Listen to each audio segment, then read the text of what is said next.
tell you something you already know. The world ain't all sunshine and rainbows. It's a very mean and nasty place, and I don't care how tough you are, it will beat you to your knees and keep you there permanently if you let it. You, me, or nobody is gonna hit as hard as life. But it ain't about how hard you hit. It's about how hard you can get hit and keep moving forward. How much you can take and keep moving forward. That's how winning is done. Don't allow your emotions to control you. We are emotional, but you want to begin to discipline your emotion. If you don't discipline and contain your emotions, they will use you. Whatever experience you're having right now, it has not come to stay. It has come to pass.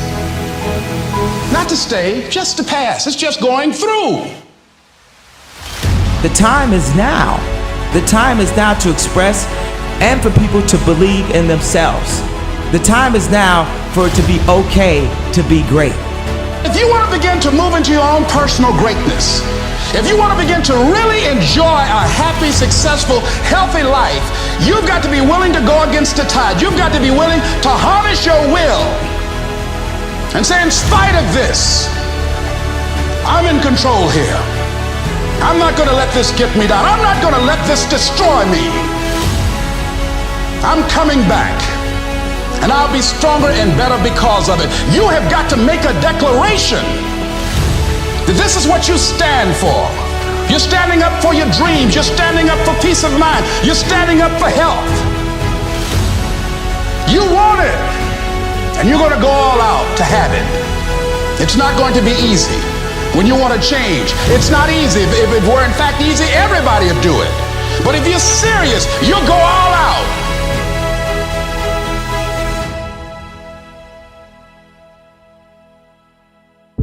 But like I always say, life is 10% what happens to you, is 90% what you do about it. The first step is getting completely and brutally honest enough to say, I am tired of myself. When you say I'm sick and tired of being sick and tired, that's the facilitator of change. That's when you're ready to say these words, no more excuses. No more excuses.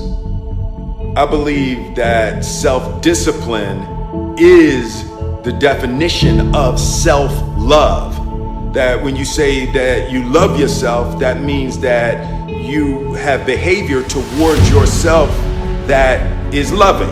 It's like you say to yourself, hey man, look, I know you want to eat that pizza and it'll be really good, but I love you too much to let you eat that. And I think the word discipline has kind of gotten a bad name. We think about it in terms of punishment. I'm not talking about discipline in that way. I'm talking about discipline in the sense that you forego immediate pleasure for the exchange of long-term self-respect.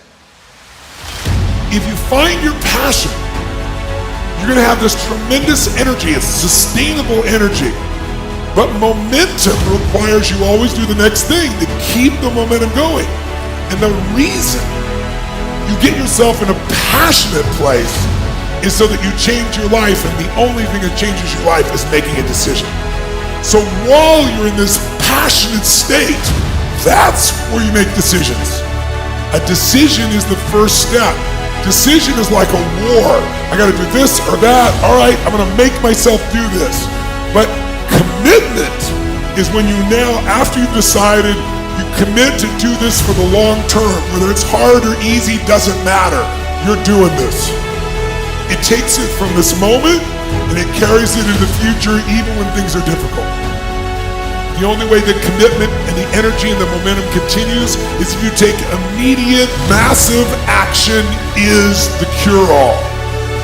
If you're having a difficult time with something, your relationship isn't where you want it to be, your finances are not where you want to be, your body's not where you want to be, your business is not where you want to be, you need to take massive action. And if that doesn't work, try something else. If that doesn't work, try something else.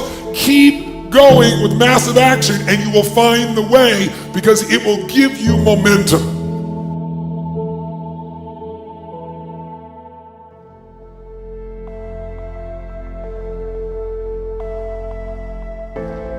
I don't want to be an icon. I want to be an idea, you know? I want to represent an idea. I want to represent possibilities. I want to represent magic, right? You're in a universe and 2 + 2 equals 4. 2 + 2 only equals 4 if you accept that 2 + 2 equals 4. 2 + 2 is going to be what I want it to be. There's a redemptive power that making a choice has, you know, rather than feeling like you're a threat to all the things that are happening. Make a choice, right? You just decide what it's going to be, who you're going to be, how you're going to do it. Just decide. And then from that point, the universe is going to get out your way. A person's strengths are often their biggest weaknesses. And so that also means that their weaknesses can be their strengths.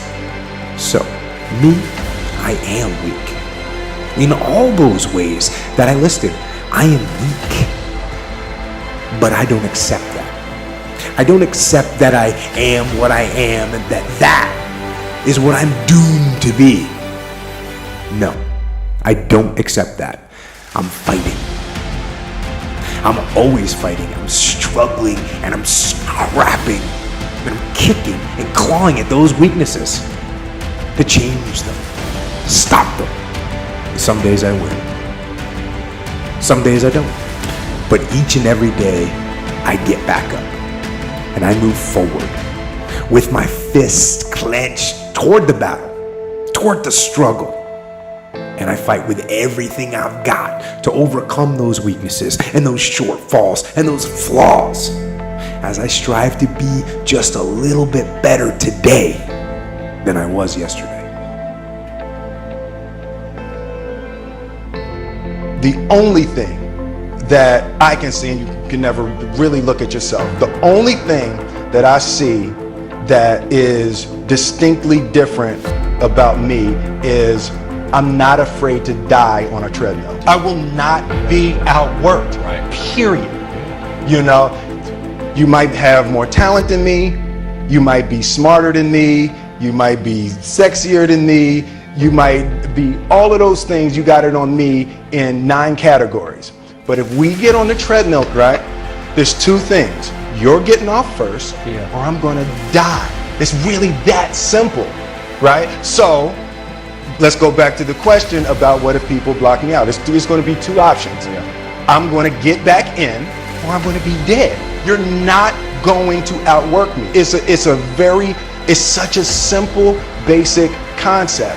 It's the guy who is willing to hustle the most is going to be the guy that just gets that loose ball.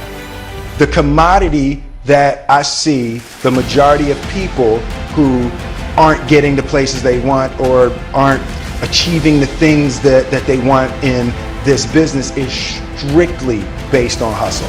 It's strictly based on being outworked. It's strictly based on missing crucial opportunities. I say all the time, if you stay ready, you ain't got to get ready. Everything you're going through is preparing you for what you asked God for. You just got to quit tripping while you're in the process, because the process is necessary. You may not see it now, but when he gets you on the other side of it, you're going to see exactly why it went that way. And you're going to be okay with it. But quit tripping during the process. Oh Lord, why me? You ain't the only one. Oh Lord, why me? You ain't the only one. Oh Lord, why I lose my job? You ain't the only one unemployed. Oh Lord, why he leave me? You ain't the first chick got left. This might not even be your last time getting left. Pull yourself together and quit tripping, because you in the process. God is processing you. He ain't through with you. If he was through with you, you would not wake up in the morning. He gonna fix it. It's a simple process. The only reason I'm telling you this, because this is how I made it. I just do me. I'm just being me. I stay uniquely who I am. because you are okay just the way you are, because God made you uniquely who you are. He wanted you to be just like you are.